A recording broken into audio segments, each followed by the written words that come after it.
So this is one of those solving things. So whenever we solve a quadratic, we're really looking for the x-intercept. So when it says solve, right, and it looks like this, ax squared plus bx plus c equals 0, or sometimes it looks close to that. We need to make it look like that. Remember that we could factor it and make it look like x plus p times x plus q or something like that equals 0, or then set the factors x plus c equal to, or x plus p equals 0 and x plus q equals 0, and then you end up with something like x equals negative p and x equals negative q. So that's kind of the process that we do. All right, so I'm looking at this though, and I think I could, and then ultimately those are what we call zeros, or the solution. So there's a lot of names for this. We could say solution, we could say zeros, we could call them roots. You guys remember all this? What was another term for those? Zeros, the x-intercepts. So ultimately, at the end of the day, we can graph this, and wherever it crosses the x-axis, if there is a real solution, that's going to be our values for these things here. Okay. So I'm going to factor it. I think all of these terms are divisible by 7. So if I factor out a 7, I get n squared minus 12n. And that's a big number. I think 245 is divisible by 7, so I'm going to pull out my handy-dandy calculator because I'm tired and I don't feel good and I don't want to do everything by hand, and plus these calculators will do all the heavy lifting. So I hit second quit, clear out the screen, and I'm going to say 245 divided by 7. Hey, goes into it 35 times.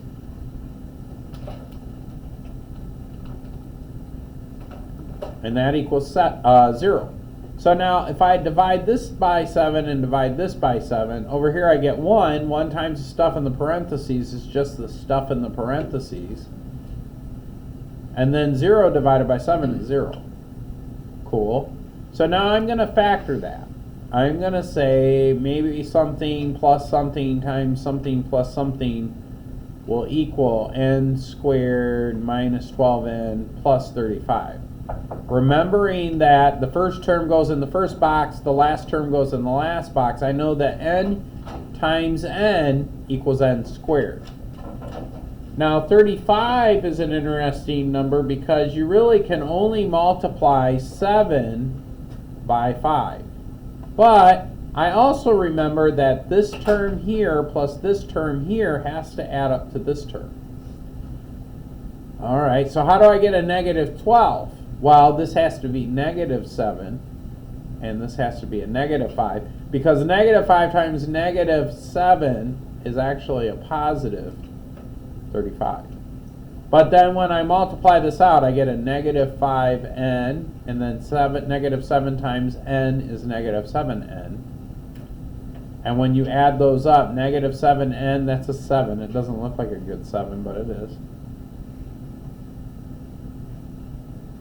When you add those up, they equal negative 12. So then what I did was I factored this. That's the same as saying n minus 7 times n minus 5 equals 0. Well, remember, 0 times 0 equals 0, so that means that n minus 7 must equal 0, and n minus 5 could equal 0.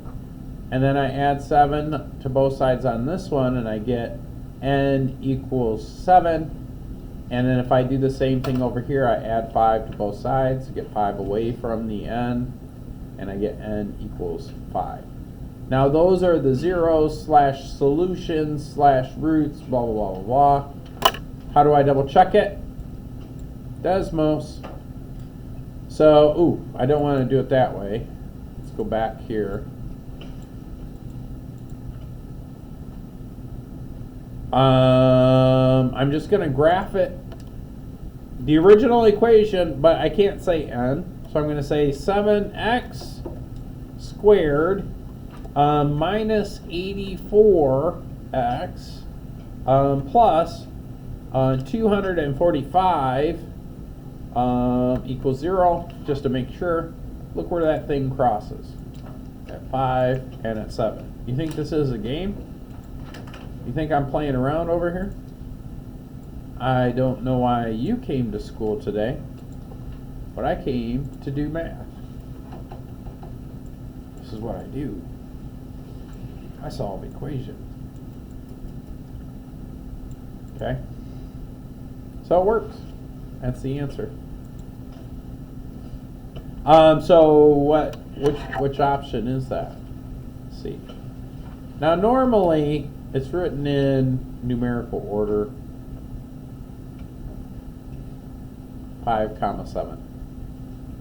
This is called set notation. So we're saying the set of solutions is 5, 7. Okay. That's problem 39. I'll leave that up there for a second so you guys